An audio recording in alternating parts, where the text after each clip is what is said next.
Professor Nageshwar గారిపైన Andhra పెత్తందారి వర్గాలు, పెట్టుబడిదారి వర్గాలు, పాలక వర్గాలు కలిసి వారిని చాలా నీచంగా సోషల్ మీడియాలో అదేవిధంగా బయట అనేక రకాలుగా వారిని కించపరిచేటువంటి ప్రయత్నం చేస్తూ ఉన్నారు. దానిని తెలంగాణ పౌర సమాజం తరపున మేము తీవ్రంగా ఖండిస్తూ ఉన్నాం.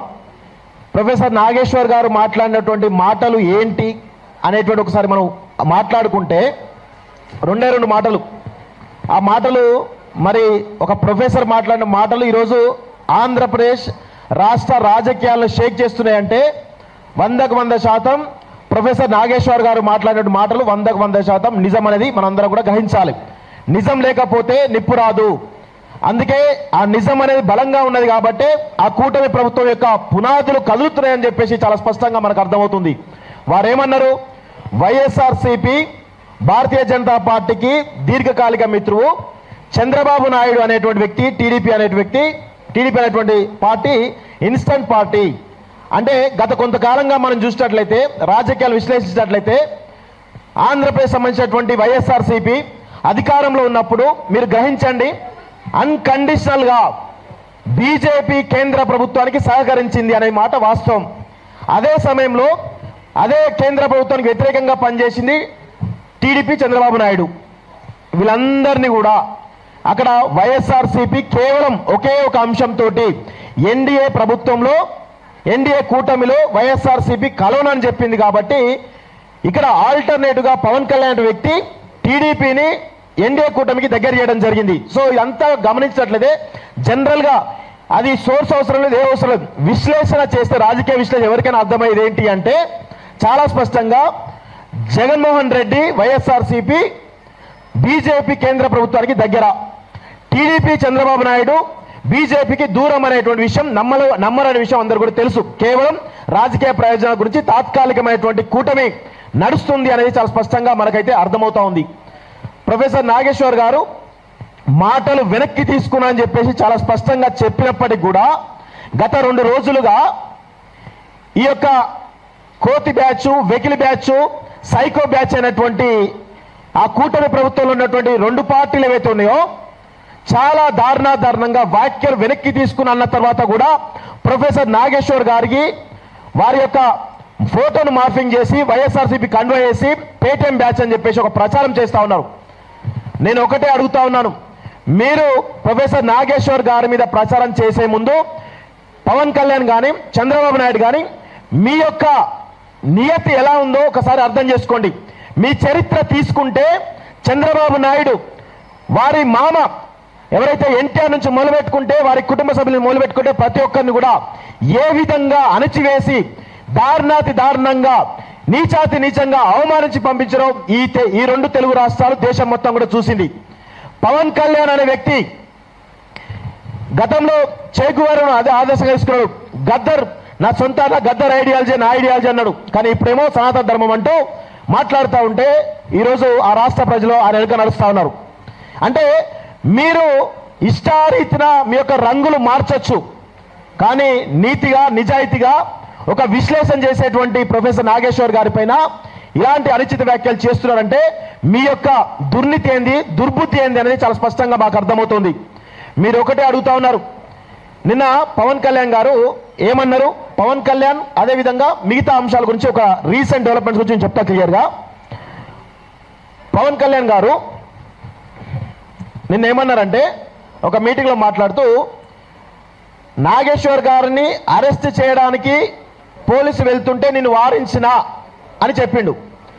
ఇదే మాట అక్కడ ఆంధ్రప్రదేశ్ సంబంధించినటువంటి హోంమంత్రి వంగలపూడి అనిత వారి ట్విట్టర్ అకౌంట్లో ఇది ఫేక్ న్యూస్ అని చెప్తున్నారు. మరి ఆంధ్రప్రదేశ్ పోలీసులు నిన్నంతా కూడా హైదరాబాద్కు వచ్చి ప్రొఫెసర్ నాగేశ్వర్ గారిని అరెస్ట్ చేద్దామనేటువంటి ఒక వార్త తెలంగాణ వ్యాప్తంగా పెద్ద ఎత్తున దావాలలో వ్యాపించింది. ఈ క్రమంలో తెలంగాణ సమాజం అంతా కూడా ఏకోన్ముఖులై ఒకే తాటిపై నడిచి ప్రొఫెసర్ నాగేశ్వర్ గారిని అరెస్ట్ చేస్తే మాత్రం ఊరుకునేది లేదు అని చెప్పేసి చాలా స్పష్టంగా చెప్పారు. అయితే ఆ వార్తలు అవాస్తవం అని చెప్పేసి ఆంధ్రప్రదేశ్ రాష్ట్ర హోంశాఖ మంత్రి వంగలపూడి అనిత గారు ట్వీట్ చేయడం జరిగింది. మరి అదే పవన్ కళ్యాణ్ నేను అరెస్ట్ చేయడానికి వెళ్తున్నా అని చెప్తే నేను వద్దని వారించా అని చెప్పేసి పవన్ కళ్యాణ్ చెప్పిండు. అంటే అదే రాష్ట్రానికి సంబంధించినటువంటి డిప్యూటీ సీఎం పవన్ కళ్యాణ్, హోంశాఖ మంత్రి అనిత మధ్య ఏ విధమైనటువంటి విభేదాలను ఒకసారి గమనించండి. ఎంత దుర్మార్గం ఇది. కావాలంటే ఒక వీడియో కూడా చాలా స్పష్టంగా ఉన్నది, వినిపివంటే వినిపిస్తా. అదేవిధంగా ఇప్పుడు ఏం మాట్లాడుతున్నారు, సోర్స్ గురించి మాట్లాడుతున్నారు. సోర్స్ కావాలట వీళ్ళకి. ఒక రాజకీయ విశ్లేషకుడు తన యొక్క జ్ఞానంతో రాజకీయాలు విశ్లేషిస్తూ ఉంటే ఆయన చెప్పిండు హై లెవెల్ సోర్స్ అని చెప్పిండు. ఇప్పుడు ఆ సోర్స్ గురించి చెప్పండి అని చెప్పేసి ఆయన పైన ఒత్తిడి వేస్తూ ఉన్నారు. మేము ఒకటే అడుగుతా ఉన్నాం, ఇదే పవన్ కళ్యాణ్ సంబంధించినటువంటి పవన్ కళ్యాణ్ జనసేన పార్టీ గతంలో వైఎస్ఆర్సీపీ అధికారంలో ఉన్నప్పుడు వాలంటీర్ల వ్యవస్థ వల్ల 30,000 మంది అమ్మాయిలు కనబడకుండా పోయిండ్రు అని చెప్పేసి అన్నాడు. మరి ఆ 30,000 మంది అమ్మాయిలు కనబడకపోయినని చెప్పేసి గత ప్రభుత్వం చెప్పినటువంటి వీళ్ళు ఇప్పుడు పవన్ కళ్యాణ్ డిప్యూటీ సీఎంగా ఉన్నారు ఆంధ్రప్రదేశ్కి. మరి పవన్ కళ్యాణ్ మరి 30,000 మంది అమ్మాయిల పైన ఎలాంటి విచారణ చేస్తారో మేము అడుగుతున్నాం. ఏ సోర్స్ తోటి మీరు ఆ యొక్క కామెంట్ చేశారు, ఇప్పుడు ఏం ఆ విచారణలో ఏముంది, దానికి సంబంధించిన విషయంలో ఒకసారి క్లియర్గా మీకు కొన్ని విషయాలు కూడా చెప్తా.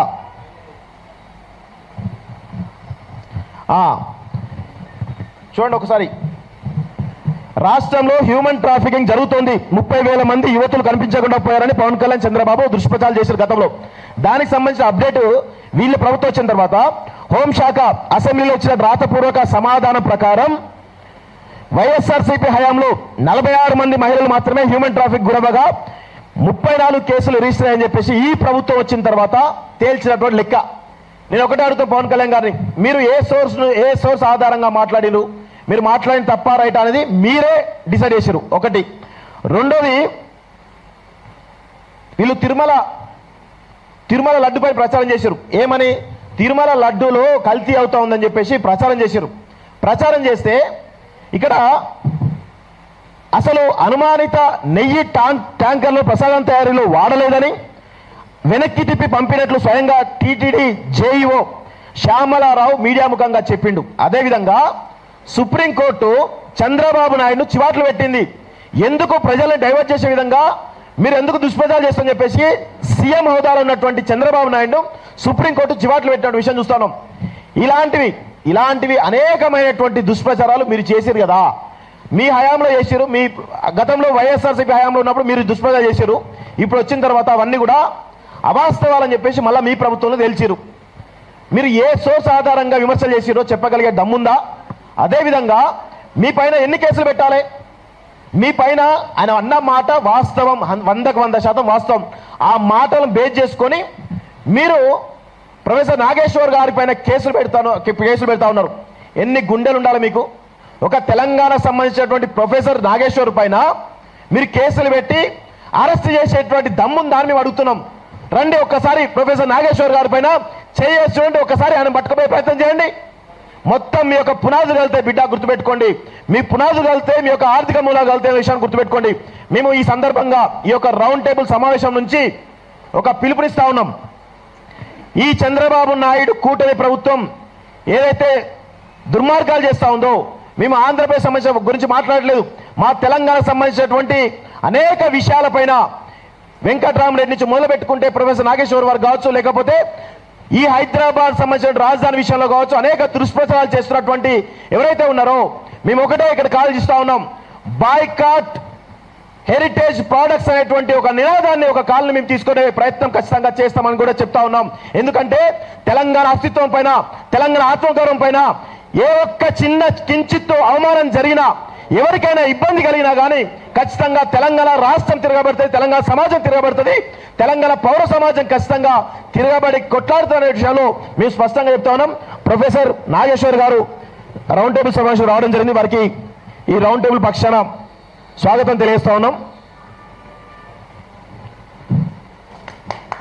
సార్కి అందరూ దయచేసి మనందరం కూడా ధైర్యం ఇవ్వాల్సినటువంటి సమయం ఆసన్నమైంది. ఈ సందర్భంగా మరొకసారి చెప్తా ఉన్నాం, మీరు ఇలాంటివి చిల్లర మల్లర పనులు ప్రచారాలు మానకపోతే ఖచ్చితంగా హైదరాబాద్లో ఈ తెలంగాణ రాష్ట్రంలో మీ యొక్క ఆర్థిక మూలాలున్నాయి. మేము ఇక్కడి నుంచి కాల్ చేస్తున్నాం. బాయ్కాట్ హెరిటేజ్ ప్రోడక్ట్స్ అని చెప్పేసి ఖచ్చితంగా మేము కాల్ ఇస్తా ఉన్నాం. ఇక్కడితోటి మీరు ఆపకపోతే రేపటి రోజున ఈ హెరిటేజ్ ఏదైతే ఉందో ఇప్పుడు బాయ్కాట్ ఉండడం భవిష్యత్తులో పరిణామాలు తీవ్రంగా ఉంటాయని చెప్పేసి కూడా హెచ్చరికలు జారీ చేస్తా ఉన్నాం. ఇది ఇక్కడితో ఆగదు. ఎందుకంటే తెలంగాణ అస్తిత్వం పైన, తెలంగాణ ఆత్మగౌరవం పైన మీరు ఇంకా కూడా మీ పెత్తనం చెలాయిస్తాం, మీ యొక్క దౌర్జన్యం చెలాయిస్తామంటే తెలంగాణ సమాజం ఊరుకోదు. ఖచ్చితంగా తెలంగాణ ఉద్యమం ఏ విధంగానైతే ఉవ్వెత్తలేసిందో అదే ఉద్యమం మళ్ళీ మొదలు పెడితే మీరు ఇక్కడ ఉండరు అనే విషయాన్ని మరొకసారి స్పష్టంగా తెలియజేస్తూ నాకు అవకాశం ఇచ్చినటువంటి ఇక వాస్తవంగా మేము ఈ రౌండ్ టేబుల్ సమావేశం కూడా నాన్ పొలిటికల్ గా పెట్టదలుచుకున్నాం. ఎవరికి కూడా సంబంధం లేక ఏ పొలిటికల్ పార్టీ కూడా సంబంధం లేక పెట్టదలుచుకున్నాం. నేను ఒకటే అడుగుతున్నాను, కాంగ్రెస్ పార్టీని, భారతీయ జనతా పార్టీని, భారతీయ రాష్ట్ర సమితిని, కమ్యూనిస్టు పార్టీలను, అదేవిధంగా జన సమితిని, రకరకాల వివిధ రాజకీయ పక్షాలు ఏవైతున్నాయో మీరందరూ కూడా తెలంగాణ పౌరులే అయితే, తెలంగాణ రక్తమే మీలో పారితే ప్రొఫెసర్ నాగేశ్వర్ గారికి మద్దతుగా ఇక్కడ జరుగుతున్నటువంటి ఏదైతే ఆంధ్ర ఆధిపత్యం ఈరోజు తెలంగాణ మీద చూపిస్తున్నారో మీరందరూ కూడా ముక్త కంఠంతో పార్టీల పరంగా ఖచ్చితంగా ఖండించాలని చెప్పేసి కూడా ఈరోజు మీకు కోరుతా ఉన్నాం. లేకపోతే మిమ్మల్ని కూడా చంద్రబాబు నాయుడు తొత్తులుగా, లోకేష్ తొత్తులుగా, పవన్ కళ్యాణ్ తొత్తులుగా మిమ్మల్ని చిత్రీకరించాల్సిన అవసరం ఉంటుందని చెప్పేసి కూడా ఈ రౌండ్ టేబుల్ పక్షాన మేము డిమాండ్ చేస్తా ఉన్నాం. మీరందరూ కూడా ప్రొఫెసర్ నాగేశ్వర్ గారికి మద్దతు తెలపాల్సిన అవసరం అయితే ఉంది అని చెప్పి తెలియజేస్తూ ఈ అవకాశం ఇచ్చిన మీ అందరూ కూడా మరొకసారి ధన్యవాదాలు. జై తెలంగాణ.